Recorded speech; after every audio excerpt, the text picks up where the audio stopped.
आकाशवाणी गोरखपुर से प्रादेशिक समाचार।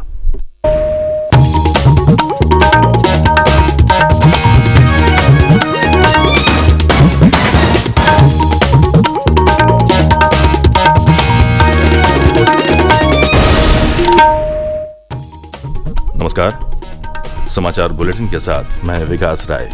पहले मुख्य समाचार। कांवड़ यात्रा के रूट पर दुकानों के आगे नेम प्लेट लगाने पर रोक के अंतरिम आदेश को सुप्रीम कोर्ट ने रखा जारी। कहा, किसी को नहीं कर सकते मजबूर। मुख्यमंत्री योगी आदित्यनाथ ने कहा, अग्निवीरों को उत्तर प्रदेश पुलिस और पीएससी में दिया जाएगा वेटेज। राष्ट्रीय परीक्षा एजेंसी ने नीट यूजी 2024 के लिए संशोधित परिणाम किया जारी। केंद्रीय गृह मंत्री अमित शाह पर अपमानजनक टिप्पणी के मामले में सुल्तानपुर की स्पेशल एमपी एमएलए कोर्ट में पेश हुए लोकसभा में विपक्ष के नेता राहुल गांधी। और करगिल विजय दिवस के मौके पर प्रदेश भर में आयोजित हुए विविध कार्यक्रम। मुख्यमंत्री ने लखनऊ में शहीदों को दी श्रद्धांजलि, उनके परिजनों को किया सम्मानित।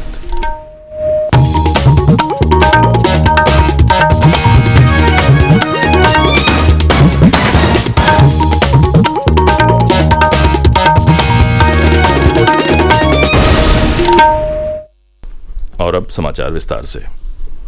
सुप्रीम कोर्ट ने कांवड़ यात्रा के रूट पर दुकानों के आगे नेम प्लेट लगाने पर रोक के अंतरिम आदेश को बरकरार रखा है।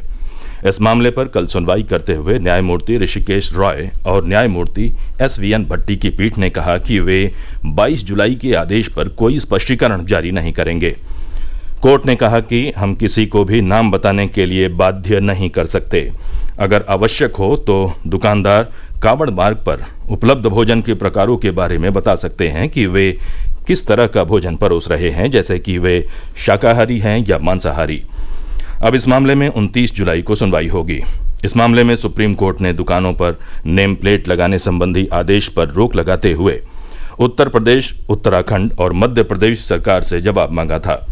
सुप्रीम कोर्ट में उत्तर प्रदेश सरकार ने अपना जवाब दाखिल कर दिया है।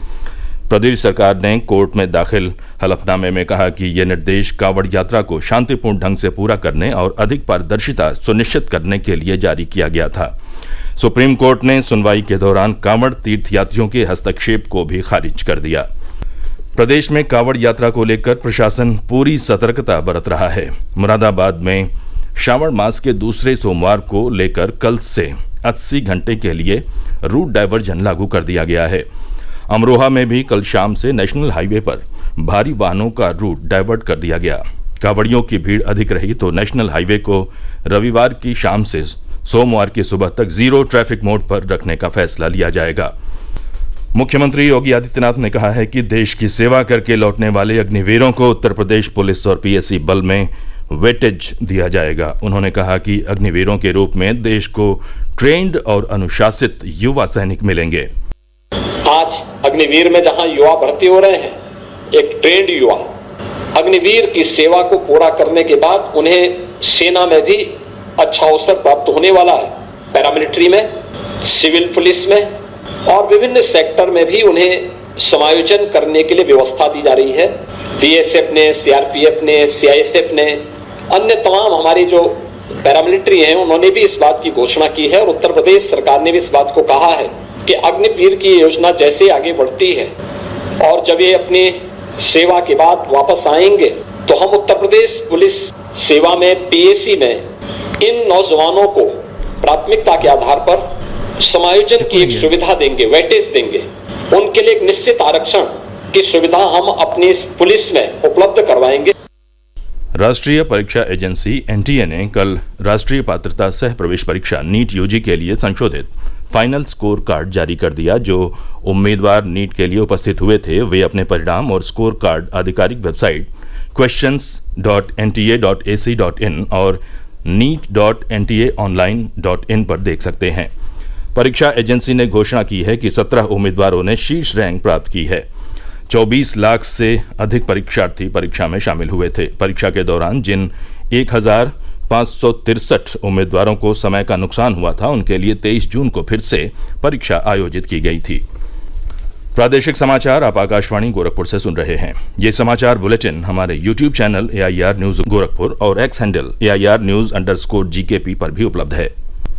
लोकसभा में विपक्ष के नेता राहुल गांधी केंद्रीय गृह मंत्री अमित शाह पर अपमानजनक टिप्पणी के मामले में कल सुल्तानपुर की स्पेशल MP MLA कोर्ट में पेश हुए। राहुल गांधी ने कोर्ट से कहा कि वे निर्दोष हैं और उनको राजनीतिक षड्यंत्र के तहत फंसाया गया है। रायबरेली के सांसद राहुल गांधी जज शुभम वर्मा की अदालत में करीब 16 मिनट तक रहे और अपना बयान दर्ज कराया।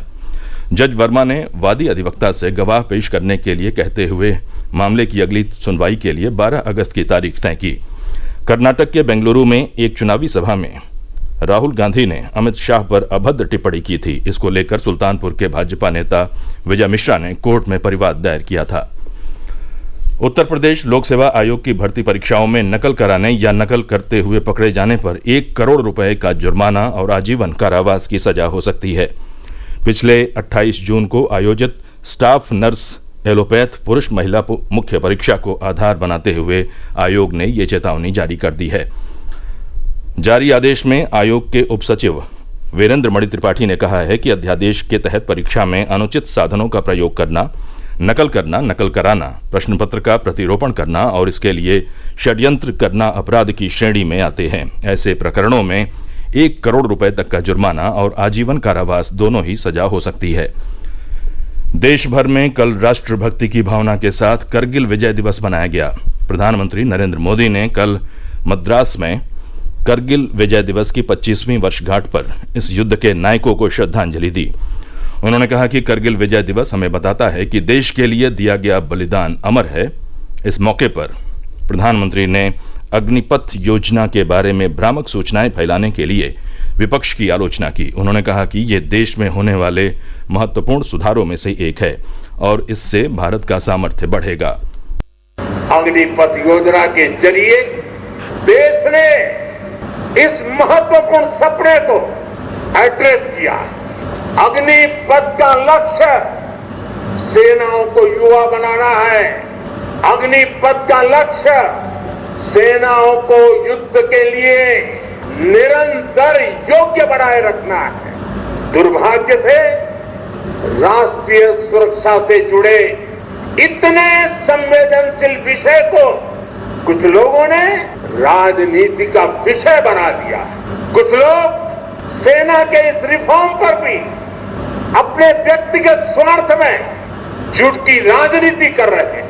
ये वही लोग हैं जिन्होंने सेनाओं में हजारों करोड़ के घोटाले करके हमारी सेनाओं को कमजोर किया।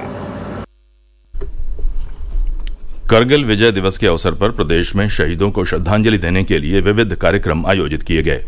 इसी क्रम में मुख्यमंत्री योगी आदित्यनाथ ने लखनऊ में रजत जयंती समारोह में सम्मिलित होकर शहीदों को श्रद्धांजलि अर्पित की और उनके परिजनों को सम्मानित किया। कार्यक्रम में मुख्यमंत्री ने कहा कि करगिल का युद्ध पाकिस्तान ने गलत तरीके से भारत पर थोपा था, जिसका हमारे बहादुर जवानों ने मुंह तोड़ जवाब दिया। मातृभूमि की रक्षा में अपना सर्वस्व न्यौछावर करने वाले वीर जवानों का अदम्य साहस और अतुलनीय बलिदान देश सेवा के लिए सदा प्रेरणा प्रदान करता रहेगा। उन्होंने कहा कि उत्तर प्रदेश में डिफेंस कॉरिडोर के 6 नोड पर तेजी के साथ काम हो रहा है। यहाँ पर देश विदेश की रक्षा क्षेत्र से जुड़ी हुई कंपनियां मैन्युफैक्चरिंग इकाइयां स्थापित कर रही हैं, जो रक्षा क्षेत्र में भारत की आत्मनिर्भरता का एक नया उदाहरण प्रस्तुत कर रही हैं। मुख्यमंत्री ने कहा कि उत्तर प्रदेश सरकार ने अपना सर्वोच्च बलिदान देने वाले वीर जवानों के लिए वर्ष 2017 में प्रदेश सरकार के नियमों में संशोधन करते हुए ये सुनिश्चित किया कि सीमा की रक्षा करते हुए शहीद होने वाले जवानों के परिजनों को 50 लाख की सहायता राशि और उनके परिजन को सरकार में नौकरी मिले। जो जवान देश की आंतरिक सुरक्षा और कानून व्यवस्था की स्थिति को बनाए रखने के लिए अपने आप को समर्पित करेगा, उन वीर जवानों के परिवारों के लिए शहीद होने पर राज्य सरकार 50 लाख रुपए की आर्थिक मदद अपनी ओर से करेगी। परिवार के एक सदस्य को उत्तर प्रदेश शासन की शासकीय सेवा में उन्हें सेवा का अवसर देगी। उधर करगिल विजय दिवस की 25वीं वर्षगांठ के अवसर पर सूचना एवं प्रसारण मंत्रालय के केंद्रीय संचार ब्यूरो ने प्रदेश के कई जिलों में कार्यक्रम आयोजित किए। इसी क्रम में केंद्रीय संचार ब्यूरो लखनऊ की ओर से त्रिवेणी नगर के फ्लोरेंस नाइटिंगेल इंटर कॉलेज में 2 दिवसीय करगिल चित्र प्रदर्शनी का आयोजन किया गया। और अंत में मुख्य समाचार एक बार फिर। कांवड़ यात्रा के रूट पर दुकानों के आगे नेम प्लेट लगाने पर रोक के अंतरिम आदेश को सुप्रीम कोर्ट ने रखा जारी, कहा किसी को नहीं कर सकते मजबूर। मुख्यमंत्री योगी आदित्यनाथ ने कहा अग्निवीरों को उत्तर प्रदेश पुलिस और पीएससी में दिया जाएगा वेटेज। राष्ट्रीय परीक्षा एजेंसी ने नीट यूजी 2024 के लिए संशोधित परिणाम किया जारी। केंद्रीय गृह मंत्री अमित शाह पर अपमानजनक टिप्पणी के मामले में सुल्तानपुर की स्पेशल एमपी एमएलए कोर्ट में पेश हुए। लोकसभा में विपक्ष के नेता राहुल गांधी। और करगिल विजय दिवस के मौके पर प्रदेश भर में आयोजित हुए विविध कार्यक्रम। मुख्यमंत्री ने लखनऊ में शहीदों को दी श्रद्धांजलि, उनके परिजनों को किया सम्मानित। इसी के साथ ये समाचार बुलेटिन समाप्त हुए। नमस्कार।